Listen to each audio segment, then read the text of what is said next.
ఎస్ఐఆర్లో బిఎల్ఓలకి edit option ఇచ్చిండ్రు. First వార్త ఇదిగోండి. డిజిటలైజేషన్ తర్వాత తప్పుల సవరణకు వీలు అంటూ, డిజిటలైజేషన్ అయిపోయిన తర్వాత కూడా తప్పులు ఒకవేళ ఎవరన్నా మిస్టేక్గా ఇన్ఫర్మేషన్ ఇచ్చినా తప్పున్నా వాటిని సవరించుకునే అవకాశం ఈ నెల 10 తారీఖు దాకా ఉంది. ఇది ఒకసారి గమనించుకోండి.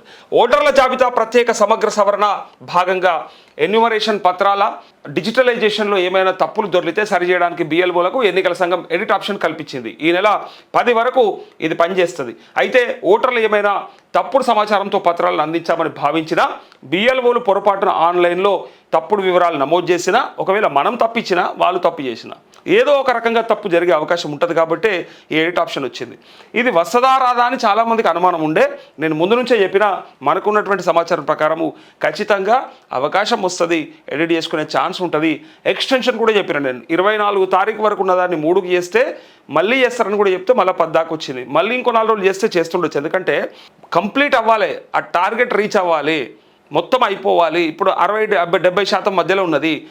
ఇంకొక 10-15% అయ్యే ఛాన్స్ ఉంటుంది. మరి ఇంకో 15-20% మళ్ళీ డిలే అవుతుంది. కాబట్టి వాటి కోసం ఇంకో 4-5 రోజులు ఎక్స్టెన్షన్ చేసే ఛాన్స్ ఉంటుంది. ఇదిగోండి, అట్లా అని చెప్పి లాస్ట్ దాకా చూసుకోకూడదు. 10 తారీఖు దాకా ఛాన్స్ ఉంది కాబట్టి కంప్లీట్ చేసేసుకోరు. సో ఓటర్లు ఏమైనా తప్పుడు సమాచారంతో పత్రాలు అందించామని భావించినా, బిఎల్ఓలు పొరపాటున ఆన్లైన్లో తప్పుడు వివరాలు నమోదు చేసినా ఎడిట్ ఆప్షన్ ద్వారా సరిదిద్దొచ్చు. పేరులో అక్షర దోషాలు వంటి వాటితో పాటు ఎస్ఐఆర్ 2002కు సంబంధించిన వివరాల్లో తప్పులు దొరికినట్టు గుర్తిస్తే బిఎల్ఓలు వద్దకు వెళ్ళి ఓటర్లు సరి చేసుకోవచ్చు. ఇగో అవకాశం ఏంటంటే, సాధారణంగా ఎన్యుమరేషన్ ఫారాల్లో తప్పులు రాస్తే వాటిని ఆన్లైన్లో నమోదు చేస్తారు. ఆగస్టు 17 తర్వాత అలాంటి ఓటర్లకు నోటీసులు వచ్చే అవకాశం ఉంది.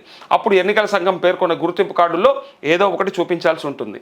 ఈ పరిస్థితి ఎదురు కాకుండా లోపాలను గుర్తించి ఎడిట్ ఆప్షన్తో సరి చేసుకోవచ్చు అంటూ ఎడిట్ ఆప్షన్తో సరి చేసుకోవచ్చు. ఇగో అనామలీస్ ఓటర్లకు అవకాశం. ఇక బట్టి విక్రమార్కకు అవకాశం ఇది. నాది కూడా అనామలీస్ ఆప్షన్లో పెట్టిరు. మల్లు బట్టి విక్రమార్క ఉంటే బట్టి విక్రమార్క మల్లు అని ఇట్లా ఇంటి పేరు ముందు తర్వాత వేసిండ్రు. సో నాది కూడా ఆ ఆప్షన్లో పెట్టిరు అన్నారు. ఇప్పుడు ఆయనకి అవకాశం వచ్చింది. షెడ్యూల్కు ముందే అధికారులు ఎస్ఐఆర్ 2002తో ప్రస్తుత ఓటర్ల జాబితాను మ్యాపింగ్ చేశారు. అయితే మ్యాపింగ్ జరిగిన ఓటర్లలో సుమారు 80 లక్షల మంది అనామలీస్గా, అంటే వివరాల్లో కొన్ని తేడాలు ఉన్నట్టు, అంటే వివరాల్లో తేడాలు ఉన్న వాటిని 80 లక్షల మందిని గుర్తించారు. మొత్తానికి 4 కోట్ల తెలంగాణ ప్రజలలో 2.5 కోట్ల వరకు ఓట్లు ఉండొచ్చా, లేకపోతే ఇంకా 3 కోట్ల వరకా, మరి పిల్లలు వాళ్ళందరినీ తీసేస్తే మరి ఎంతమంది ఉన్నారనేది లెక్క ఇప్పుడు తేలుతుంది. అయితే అందులో 80 లక్షల మంది తప్పులే ఉన్నాయి, అంటే సగం వరకు తప్పులే ఉన్నాయి అప్రాక్సిమేట్గా. ఇదిగోండి, అనామలీస్ జాబితాలో ఉన్న ఓటర్లు కూడా ఎడిట్ ఆప్షన్ ద్వారా సరి చేసుకునే అవకాశం ఉంది. ఎడిట్ ఆప్షన్ ద్వారా సవరణ చేసినప్పటికీ అందులో భారీ తేడాలను, అనుమానాలను అధికారులు గుర్తిస్తే మాత్రం నోటీసులు అందుతాయి. అయితే రాష్ట్ర వ్యాప్తంగా సర్ ప్రక్రియలో భాగంగా 55 లక్షల మంది ఓటర్లను అన్కలెక్టబుల్, చిరునామాలో లేని వారు, శాశ్వతంగా వలస వెళ్ళిన వారు, డూప్లికేట్ ఓటర్లు, చనిపోయిన వారుగా గుర్తించారు. అయితే బిఎల్ఓలపై లక్ష్యం పూర్తి చేయాలని ఒత్తిడి తీసుకురావడంతో ఫారాలు పంపిణీ కానీ ఆచూకీ లభ్యం కాని ఓటర్లను ఈ జాబితాలో చేర్చినట్టు విమర్శలు ఉన్నాయి. తర్వాత ఆ ఓటర్ల పత్రాల కోసం బిఎల్ఓల వద్దకు వస్తుండడంతో జరిగిన పొరపాట్లను ఎడిట్ ఆప్షన్ ద్వారా సరి చేసే వీలుంది. అయితే తప్పులు దొరలాయని భావించి ఎవరైనా ఓటర్లు బిఎల్ఓల వద్దకు వస్తే వారికి సహకరించాలని ఎన్నికల అధికారులు స్పష్టం చేస్తున్నారు. చాలా చోట్ల ఓటర్లకు ఎడిట్ ఆప్షన్పై సమాచారం లేదు. కొన్ని చోట్ల తెలిసినా బిఎల్ఓలు సహకరించడం లేదు. దీనిపై ప్రధాన రాజకీయ పార్టీ నేతలు సైతం ఎన్నికల అధికారులకు వినతి పత్రాలు సమర్పిస్తున్నారంటూ మొత్తానికైతే ఎస్ఐఆర్ ప్రక్రియలో భాగంగా మరి అన్కలెక్టబుల్ డేటాలో 55 లక్షల మంది ఉన్నారట. సో అందుకోసమే ఎడిట్ ఆప్షన్ కూడా మంచిగా, అంటే మనం ఏమన్నా బై మిస్టేక్ల తప్పుడు ధృవీకరణ పత్రాలు, లేకపోతే మన పేరులో తప్పులో, లేకపోతే అక్షరాల్లో అటు ఇటుగా రావడమో, మన ఇంటి పేరు కింద మీద ఉండడో, ఇట్లాంటివి కొన్ని జరుగుతాయి. కాబట్టి వాటన్నిటికీ పరిష్కార మార్గంగా ఎడిట్ ఆప్షన్ వచ్చింది. ఈ 10 తారీఖు వరకు అంటే ఎడిట్ చేయించుకోవచ్చు.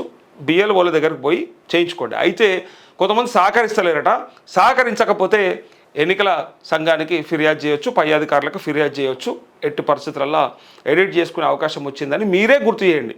వాళ్ళకి తెలుసు, కానీ వాళ్ళకు టార్గెట్ రీచ్ కావాలని ఉంది కాబట్టి ఆ ఒత్తిడిలా వాళ్ళు స్పీడ్గా చేస్తూ ఉన్నారు. సో అందుకోసమే అందులో మన ఓటు ఎందుకు మిస్ చేసుకోవాలనుకుంటే మాత్రం, నా ఓటు నాకు నా హక్కు అనుకుంటే ఎట్టి పరిస్థితుల్లో వాళ్ళతో మాట్లాడి అవసరమైతే కొంత వాదన చేసి మరి వార్త చూపించి మరి మీ ఏదైనా సమస్య ఉంటే తీర్చుకోండి.